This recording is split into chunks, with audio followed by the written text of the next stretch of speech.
ഞാൻ എൻ്റെ ഫ്രണ്ട് പാത്തും കൂടി ദുബായ് ഹിൽസ് മാളിലൊന്ന് കറങ്ങാൻ പോയിട്ടാണ്. അപ്പോൾ അവിടെ ജാപ്പനീസ് ഷോപ്പായിട്ടുള്ള മൊമൂസോ മിനിസോയിലൊക്കെ ഒന്ന് ജസ്റ്റ് ഒന്ന് കറങ്ങി. അവിടെ ക്യൂട്ട് ഐറ്റംസ് ഉണ്ടാവുമല്ലോ, ഇതുപോലത്തെ മിനിയേച്ചർ ഐറ്റംസൊക്കെ കണ്ടപ്പോൾ ശരിക്കും ഒരു എക്സൈറ്റ്മെൻറ്റ് തോന്നുന്ന കുറച്ച് ഐറ്റംസ് ആയിരുന്നു. വീട്ടിലൊക്കെ ഡെക്കറേഷന് യൂസ് ചെയ്യാൻ പറ്റിയ കുട്ടി ലൈബ്രറി ഉണ്ടാക്കി വെച്ചിരിക്കുന്ന അങ്ങനത്തെ ഗാർഡൻ കിച്ചൺ അങ്ങനെയൊക്കെ സെറ്റ് ചെയ്തിട്ട് നൈസായിട്ടുണ്ടായിരുന്നു കേട്ടോ. അത് കഴിഞ്ഞ് ഞങ്ങൾ ഹോം സെൻറ്ററിൽ ഒന്ന് കയറി. ഹോം സെൻറ്ററിൽ വിശാലമായ ലോകമാണ്, എല്ലാവർക്കും അറിയാവുന്ന കാര്യമാണ്. അത് കഴിഞ്ഞ് ഞങ്ങൾ ഫുഡ് കോർട്ടിൽ ഒന്ന് കയറി.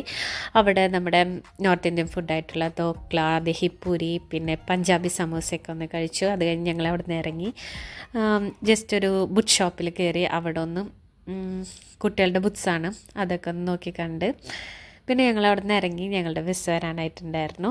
അപ്പോൾ ഇതാണ് നമ്മുടെ ഇന്നത്തെ കുട്ടി വ്ളോഗ്. By, take care.